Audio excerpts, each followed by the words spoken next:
There, welcome to Schoolemy. My name is Philemon. So this video provides an explanation to one question that someone asked after watching one of our videos on the interpretation of p-value.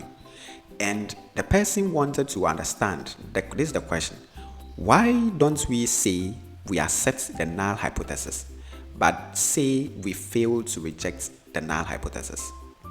If this is your first time, do not forget to share, like, and subscribe to this page for more subsequent and educative content on data analytics. I want to start by saying this. You see, we have two hypotheses. We have the null hypothesis and we have the alternative hypothesis. But in your explanation, do not mention the alternative hypothesis at all. And it is because it is the null hypothesis that is under test. It is not the alternative hypothesis. Yes, we know alternative hypothesis exists, but it is just the opposite of the null hypothesis. Our focus and our interest is in the existence or the non-existence of the null hypothesis, not the alternative hypothesis. That is just by the way. Now, back to the question. Why don't we say we accept the null hypothesis, but say we fail to reject the null hypothesis? Now, in statistics, this is what you should understand. Statistics does not prove hypothesis. It only evaluates its evidence. So our focus here is not to prove that something exists or not. Our focus here is to gather enough evidence as to whether the thing exists or not. Okay, so statistics is about getting evidence about our hypothesis, whether it exists or it does not exist. We are not here to prove the existence of it, so we only gather evidence from the data sets that we have collected so far, and that is what statistics does. So, in statistics, when you run your analysis and realize that your p-value is high, the implication is that the result that you have gotten is not statistically significant. Now, if your result is not statistically significant, it means that you fail to reject the null hypothesis. Okay, it means that you fail to reject the null hypothesis. Now, failing to reject the null hypothesis means that you do not have enough evidence against it. So you do not have enough evidence to reject the null hypothesis.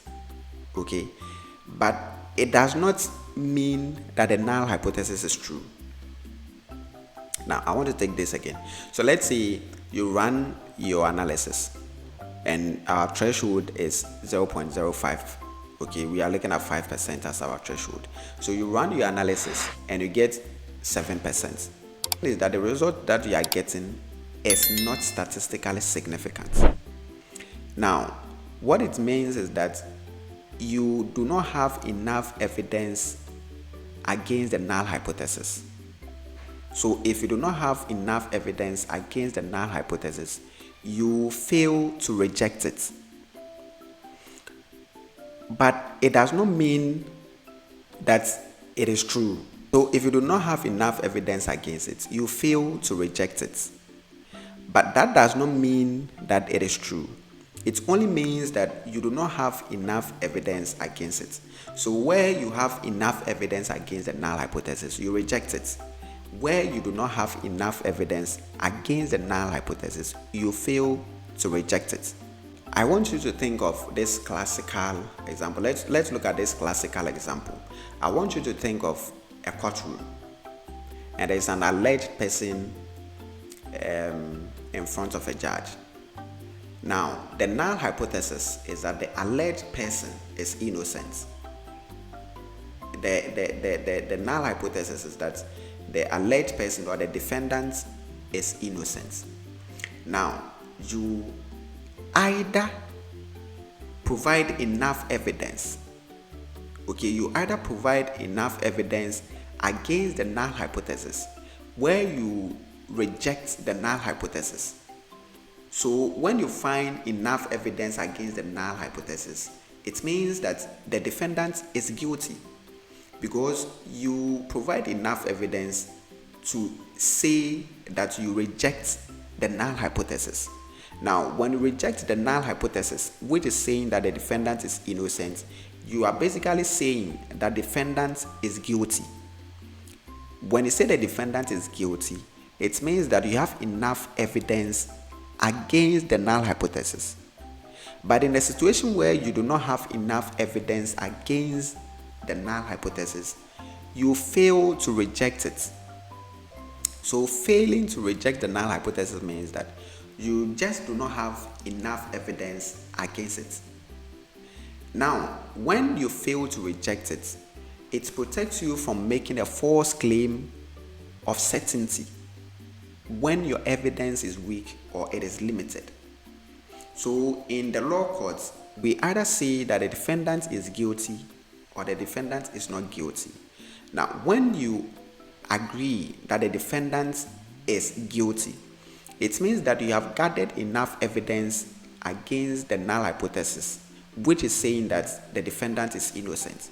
So it means that you have enough evidence against the fact that the defendant is innocent, and that makes the defendant guilty.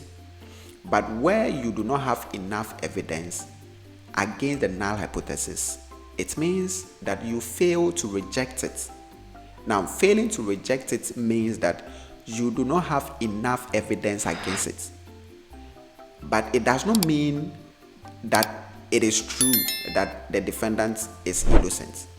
It only means that you just do not have enough evidence against the defendant. So you say the defendant is not guilty.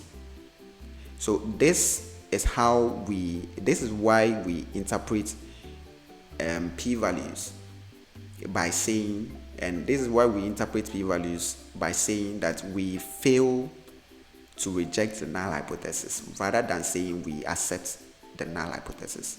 Thank you for watching. Bye-bye.